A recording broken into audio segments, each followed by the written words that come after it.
عزیز طلبہ و طالبات، آج ہم کو بتا رہے ہیں اردو زبان کے آغاز کے بارے میں۔ اردو زبان کا آغاز کہاں ہوا اور اس کے متعلق مختلف نظریات ہم پیش کر رہے ہیں۔ اردو زبان کے ارتقاء کے بارے میں، آغاز کے بارے میں مختلف نظریات پیش کیے گئے ہیں، مختلف ماہرین لسانیات ہیں۔ اردو زبان کا ارتقاء کا جو مسئلہ ہے وہ اتنا الجھایا گیا ہے کہ اتنے تضادات ان کے درمیان موجود ہیں کہ ان کو ختم کرنا نہ حل ہو گیا ہے، ناممکن ہو گیا ہے۔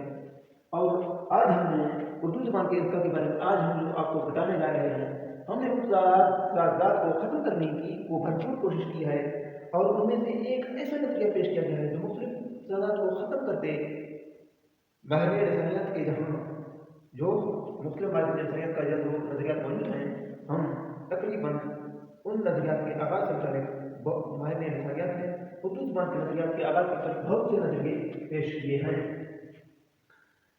سب سے پہلے ہم آپ کو بتاتے ہیں اردو نظریات کے آغاز کے بارے میں۔ ڈاکٹر شوکت سبزواری جو ہے وہ اردو نظریات کے آغاز کے نظریات کے بارے میں کیا کہتے ہیں؟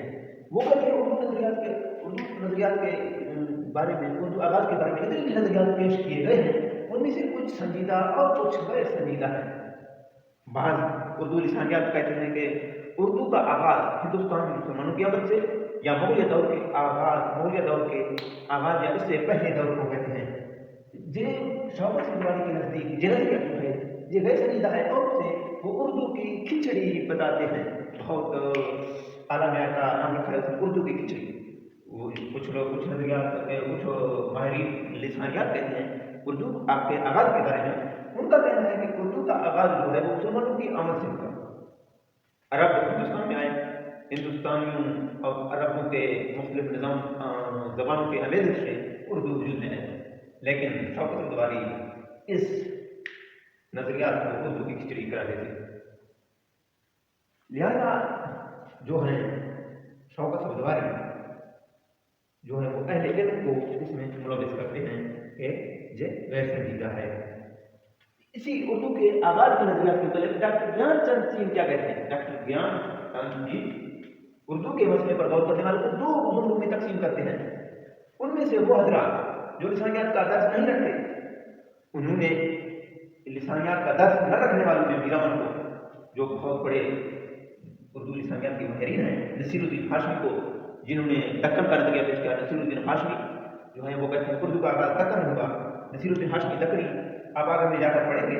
مولانا محمد حسین آزاد کو، جنہوں نے جو اب کے مصنف ہیں، ان کو بھی جو ہے لسانیات کا درس نہ رکھنے والوں میں شامل کیا گیا، اور سید سلیمان ندوی، محمود شیرانی کو بھی ان لوگوں کے ساتھ شامل کیا گیا ہے۔ کس وجہ سے ان لوگوں کے ساتھ شامل کیا گیا ہے؟ وہ کہتے ہیں کہ یہ حضرات جدید آریائی زبانوں سے اس قدر نابلد ہیں کہ کھڑی بولی اردو اور ہندی کے اشتراک و اختلاف کا وہ اس قدر عرفان و احساس نہیں رکھتے کہ وہ اردو سے واقف ہیں بس اور بس۔ وہ کہتے ہیں صرف یہ اردو سے واقف ہیں اور لسانیات کا درس نہیں رکھتے۔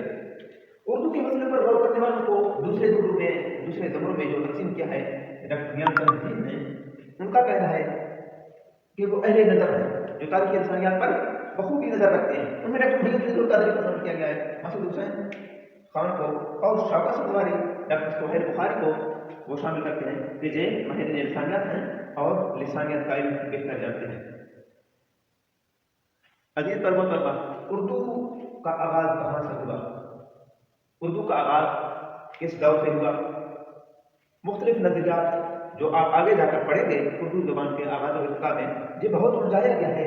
اردو زبان کے آغاز و ارتقاء کا مسئلہ بہت الجھایا گیا ہے، اتنا الجھایا گیا ہے کہ طالب علم بھی جو وہ مجبور ہو جاتے ہیں کہ کون سا نظریہ صحیح ہے اور اردو کا آغاز کہاں سے ہوا اور کب ہوا۔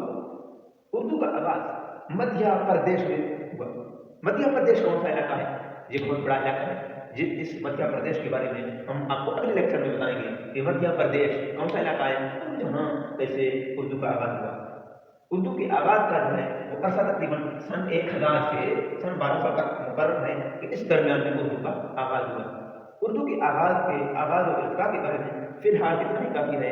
ہم آپ کو اگلے لیکچر میں اردو کے آغاز جو ہے نظریہ جو ہم نے پیش کیا ہے مدھیہ پردیش میں پیدا ہوا، اردو مدھیہ پردیش میں پیدا ہوئی، اس بارے میں ہم آپ کو اگلے لیکچر میں بتاتے ہیں. فی الحال اتنا ہی کافی. خدا حافظ.